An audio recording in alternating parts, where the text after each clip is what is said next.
My name is David Mitchell, and until 2:41 p.m. on a Wednesday afternoon in January, I believed that 18 years of loyalty meant something at Greystone Logistics.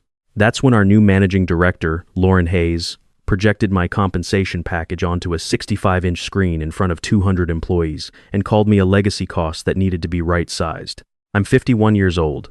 For the past 18 years, I've been the senior partner of client operations at Greystone Logistics in Atlanta, personally managing $190 million in annual contracts across 63 enterprise clients in the Southeast. My wife Karen is a nurse practitioner at Emory. Our older son Tyler is a junior at Georgia Tech studying mechanical engineering. Our younger son Brandon just started his freshman year at Auburn.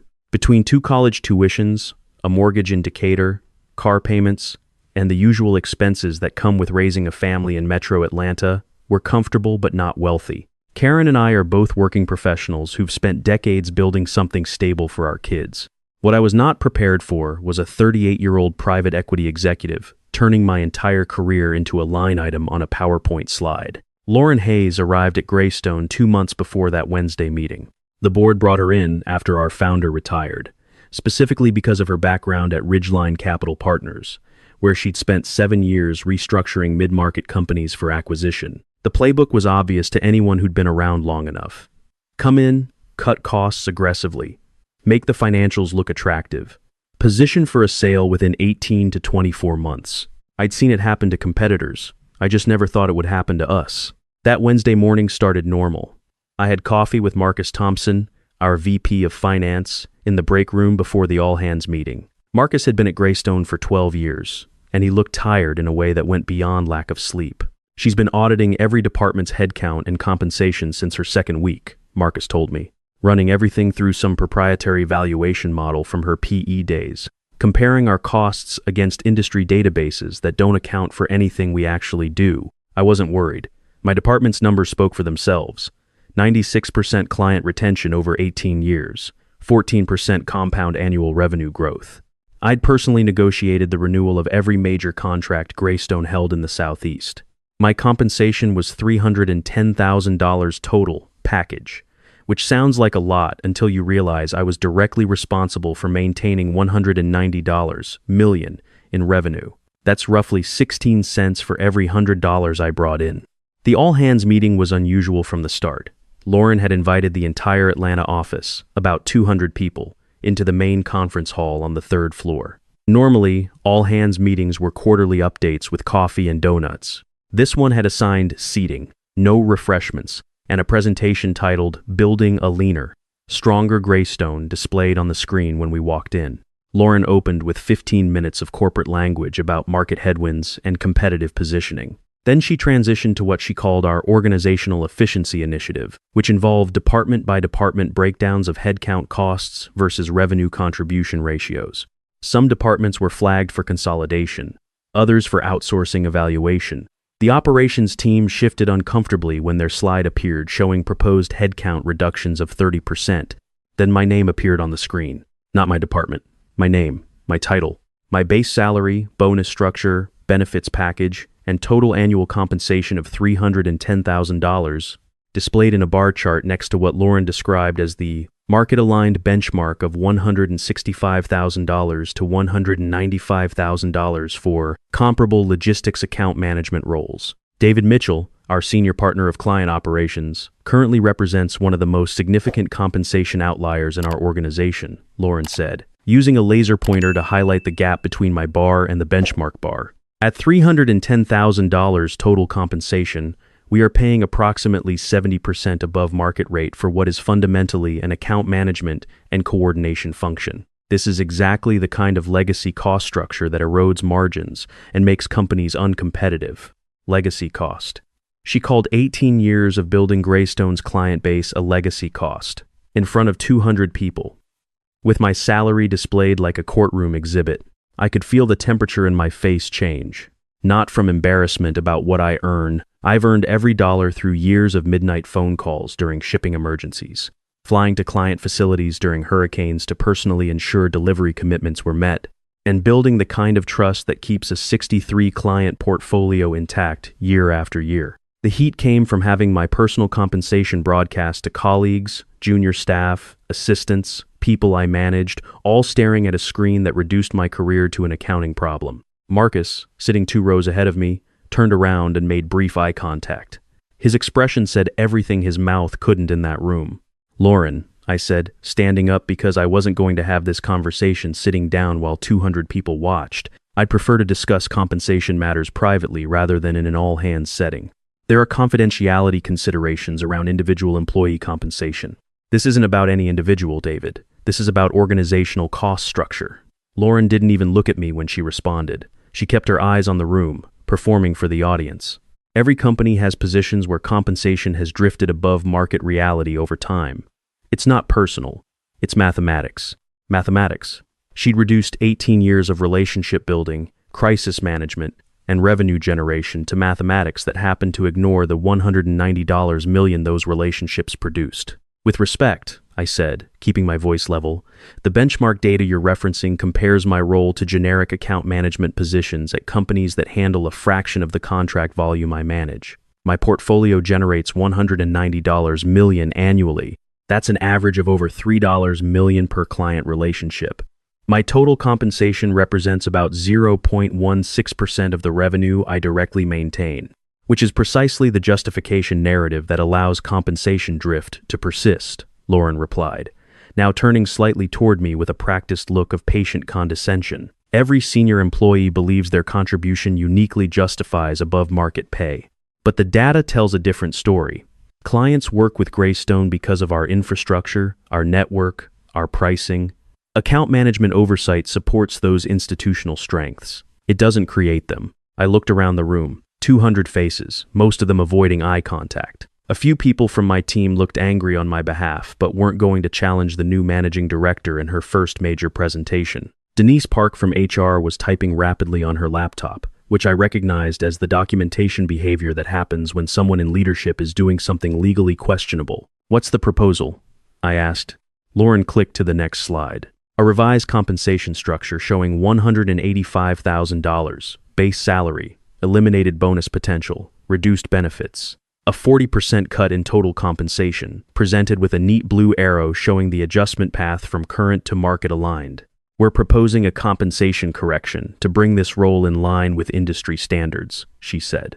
"This adjustment alone saves Greystone approximately $125,000 annually and sends a clear signal to the organization that we're serious about building a sustainable cost structure." She said it like she was announcing a facility upgrade.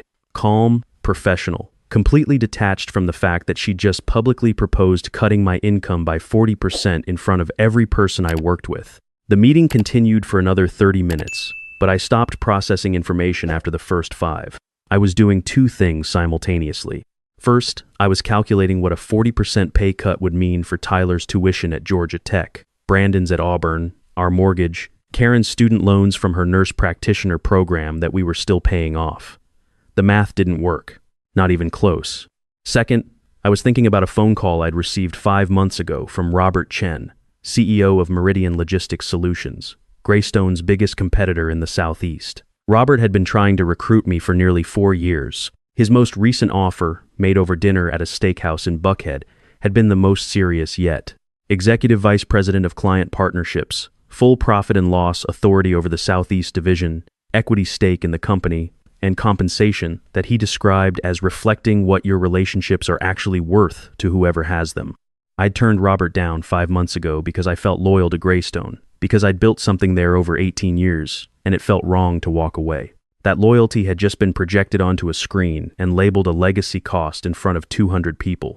When the meeting ended at 3:15 p.m., I walked to my office, closed the door, and sat at my desk for exactly 4 minutes. On my wall were framed letters from clients thanking me for solving problems that saved their operations. A plaque from the Georgia Logistics Association for outstanding partnership development, photos from industry conferences where I'd built half the relationships that kept Greystone profitable. Lauren Hayes had just told 200 people that all of this was worth $185,000 as a replaceable coordination function. I picked up my phone and called Robert Chen. "Robert, it's David Mitchell. I need to ask you something directly. That EVP position you offered me 5 months ago, Is it still available? David, what's going on? I need to know if it's still on the table before I make any decisions. Is it? There was a brief pause. It's not just still available. We've been holding it specifically because we want you in that role. We haven't found anyone else who brings what you bring. What happened? Our new managing director just displayed my salary in an all-hands meeting in front of 200 employees and called me a legacy cost. She's proposing to cut my compensation by 40% and reclassify my role as basic account coordination. Robert was quiet for a moment. Then he said something I'll never forget. David, I want you to listen carefully. Don't do anything emotional. Don't resign today. Come to my office tomorrow morning at 8. We'll have the offer letter ready, reviewed by legal, with terms that reflect what you're actually worth. I want you to have the signed offer in your hand before you make any moves. Can you do that? I can do that. Good. And David, just so you know, our offer has improved since 5 months ago. We closed 2 major distribution contracts last quarter, and our growth trajectory means we can be significantly more generous with equity participation. Tomorrow at 8, I hung up and took a breath. Robert's advice was exactly right. Confirm the landing before you jump. I spent the rest of that afternoon in my office, answering routine emails, acting normal. At 5:30 p.m., I drove home. Karen was in the kitchen when I walked in. She'd gotten home early from Emory and was making pasta. She took one look at my face and turned off the stove. What happened? I told her everything. The all-hands meeting, my salary on the screen, legacy cost, the 40% cut, the call with Robert. Karen is a nurse practitioner. She spent her career making critical decisions under pressure, assessing situations quickly, and acting on evidence rather than emotion. She listened to the whole story without interrupting, then asked 3 questions. Is Robert's offer confirmed? Not yet. I'm going to his office tomorrow morning to finalize. What happens if you stay at Greystone and take the cut? We pull Brandon out of Auburn, probably. Defer maintenance on the house. Stop contributing to retirement for at least 2 years. And I spend every day working for someone who publicly humiliated me to prove a point about cost management. What happens to your clients if you leave? They'll make their own decisions. But most of them have my cell phone number. And most of them have told me at some point that they work with Greystone because they work with me. Karen nodded. Go to Robert's office tomorrow. Get the offer in writing. Then make your decision from a position of strength, not desperation. This is why I married her. Thursday morning at 8 a.m., I was sitting in Robert Chen's office at Meridian Logistics Solutions. The offer letter was already printed and waiting.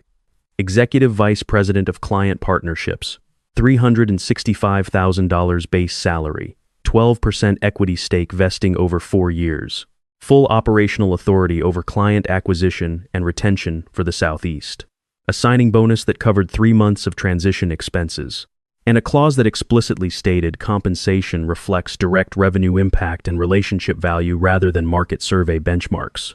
Robert had added that language specifically because of what I'd told him about Lauren's presentation.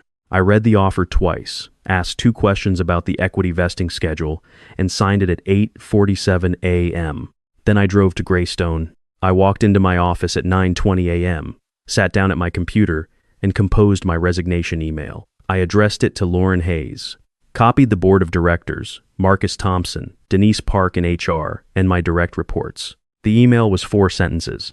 I am resigning from Greystone Logistics, effective immediately. I have accepted a senior executive position with another organization where my compensation reflects the revenue value I generate. I wish Greystone success with its cost optimization initiatives.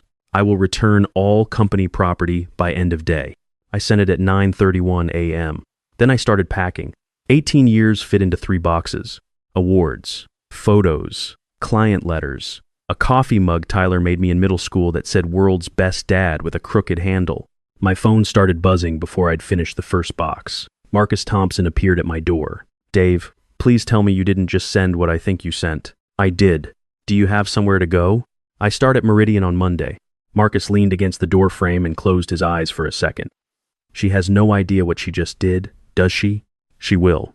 I walked out of Greystone Logistics at 10:15 a.m. Thursday morning with 3 boxes in my trunk and 18 years of client relationships in my contact list. I hadn't called a single client. I hadn't mentioned Meridian to anyone outside of Karen and Robert Chen. My non-solicitation agreement was clear, and I intended to honor it to the letter. What happened next wasn't something I orchestrated. It was something the market decided on its own. By Thursday evening, the manufacturing and logistics community in Atlanta was buzzing. The Southeast Corridor is a tight-knit industry. People talk. Suppliers talk to distributors who talk to fleet managers who talk to procurement directors. By Friday morning, my personal cell phone had 17 missed calls from Greystone clients. The first one I returned was from James Whitfield, CEO of Southeastern Distributors, my largest single account at $28 million in annual contracts. James and I had worked together for 14 years. I'd personally managed the logistics restructuring that saved his company $4.2 million during the 2020 supply chain crisis. When his Charlotte warehouse flooded in 2021, I drove there at 3 a.m. to coordinate emergency rerouting that kept his retail clients supplied within 48 hours.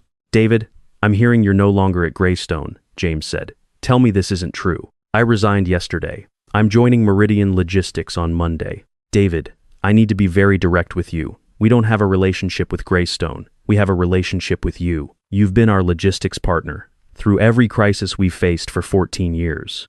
Greystone's infrastructure is fine, but there are 6 other companies with comparable infrastructure. There's only one person who answers my call at 3 a.m. when my warehouse is flooding. James, I have a non-solicitation agreement. I can't ask you to move your business. You're not asking. I'm telling you. I'll have my procurement team contact Meridian on Monday to discuss transitioning our contracts. This is my decision, made independently, based on who I trust with my supply chain. Is that clear enough for your non-solicitation agreement?" By Friday afternoon, I'd had similar conversations with 11 more clients. All of them reached out to me independently. All of them made the same point in different words. They worked with Greystone because they worked with me, and if I was at Meridian, that's where their contracts would go. Monday morning at Meridian was surreal. I walked into my new office to find Robert Chen grinning like a kid on Christmas morning. His phone had been ringing since Friday with Greystone clients asking about Meridian's capabilities and contract terms. At 11:30 a.m. on Monday, exactly 6 days after Lauren Hayes called me a legacy cost, my old phone rang. "Lauren Hayes, David, we need to talk about what's happening. 7 major clients have sent contract termination notices this morning citing your departure. This appears to be coordinated solicitation in violation of your non-compete." "Lauren, I haven't contacted a single Greystone client, not one. My non-solicitation agreement prohibits me from reaching out to them, and I've followed it completely. What I can't control is whether clients independently choose to evaluate their supplier relationships based on their own business needs. You might want to check with Denise in HR about the legal distinction between solicitation and organic client migration." There was a long pause. 7 clients in one morning isn't organic. 7 clients in one morning is what happens when you display someone's salary in front of 200 people and call it a legacy cost. Those clients heard about what happened in that meeting, Lauren. The logistics community in Atlanta isn't that big. And when companies hear that their primary relationship manager was publicly devalued and pushed out, they draw their own conclusions about whether their account will be properly managed going forward. She hung up without saying goodbye. The exodus unfolded over the next 3 weeks with the kind of mathematical precision that Lauren Hayes should have appreciated, given her fondness for data. Week 1. 14 clients representing $87 million in annual contracts terminated their agreements with Greystone and initiated conversations with Meridian. The termination letters I saw copies of all referenced relationship continuity and account management confidence as primary factors. Week 2. 23 clients totaling $134 million. Greystone's emergency retention team, hastily assembled by Lauren, was making desperate calls, offering extended payment terms, volume discounts, and dedicated account manager assignments. But they were offering process improvements to clients who valued personal trust, which is like offering a coupon to someone whose house is on fire. Week 3. 31 clients, $168 million in total contract value. At that point, Greystone had lost roughly 88% of the portfolio I'd managed. Trade publications were already covering the story. Supply Chain Southeast ran a piece about how a major firm's cost-cutting initiative had triggered the largest client migration in the region's recent history. On day 19, Lauren Hayes called me again. This time, her voice sounded nothing like the confident executive who'd stood in front of 200 people lecturing about legacy costs. "David, the board has authorized me to offer you full reinstatement at your previous salary, plus a 50% increase. $465,000 total package. Equity participation. A formal title upgrade to executive vice president. Complete operational autonomy, whatever it takes. Whatever it takes. 3 weeks earlier, she told 200 people that my job was worth $185,000 as a basic coordination function. Now, she was offering $465,000 because she'd discovered that the coordination function happened to keep $190 million in revenue attached to the company. Lauren, I've already signed engagement agreements with 28 former Greystone clients through Meridian, representing $152 million in annual contracts. My team here is building something new, and I have responsibilities to clients who made independent decisions to trust me with their business. David, you built those relationships at Greystone. Over 18 years. 18 years that you valued at $185,000 as a replaceable overhead line item in front of 200 employees. 3 weeks ago, you told a room full of people that client relationships are institutional assets that exist independently of the people who build them. You said account management was a coordination function, not revenue creation. You were very confident about that analysis. What changed? Silence. What changed, Lauren, is that you got the answer to your own hypothesis. You tested whether $190 million in revenue was attached to Greystone's brand or to the person managing those relationships. The market gave you a definitive answer, and it cost Greystone approximately $168 million to run that experiment. I declined the offer. The aftermath was devastating for Greystone in a way that extended far beyond revenue numbers. Within 6 weeks of my departure, the company laid off 89 employees across operations, sales support, and administrative functions. The organization that had publicly proposed cutting my salary to save $125,000 per year was now hemorrhaging millions in revenue and eliminating jobs that real people depended on to feed their families. That's the part of cost optimization that spreadsheets don't capture. Every dollar of revenue that walks out the door takes jobs with it. By month 3, Lauren Hayes was removed by the board. The official statement cited strategic misalignment and failure to maintain key revenue relationships. She took a position at a smaller firm in the Midwest, a significant step down. By month 5, Greystone Logistics was acquired by a national conglomerate at roughly 40% of its previous valuation. The acquisition filing specifically mentioned client retention challenges and revenue instability as factors affecting the purchase price. 18 years of relationship building, reduced to a discounted acquisition by someone who thought it was just a line item. Meanwhile, Meridian was experiencing the strongest growth period in its history. In my first 6 months as EVP of Client Partnerships, I'd established contracts with 35 former Greystone clients, brought in 12 entirely new accounts through industry referrals, and grown the Southeast Division's revenue to $224 million, exceeding what I generated at Greystone. Robert Chen told me it was the best hiring decision he'd ever made. I told him it was the best phone call I'd ever returned. At home, things stabilized quickly. Tyler was thriving at Georgia Tech. Brandon was settling into Auburn and had joined the engineering club. Karen and I refinanced the house at a better rate, started a proper college fund for both boys, and took our first real vacation in 3 years. A week in Savannah where I didn't check my work email once. One evening during that trip, Karen and I were sitting on the balcony of our hotel, overlooking River Street. She was reading, and I was watching boats move down the Savannah River. "Do you ever think about what would have happened if you'd just taken the pay cut?" she asked. "Every day," I said. And every day the answer is the same. Taking the cut wouldn't have been about money. It would have been about accepting that 18 years of work could be dismissed as overhead by someone who'd been in the building for 60 days. If I'd stayed, I'd have spent every day knowing that my value was whatever a benchmark database said it was, not what my clients and my results demonstrated. Karen set down her book. "You know what I think the real lesson is? It's not about revenge or proving someone wrong. It's about understanding that loyalty is a two-way agreement. You gave Greystone 18 years of loyalty. They owed you the dignity of not publicly humiliating you in return. When they broke that agreement, you didn't owe them anything else." She was right. She usually is.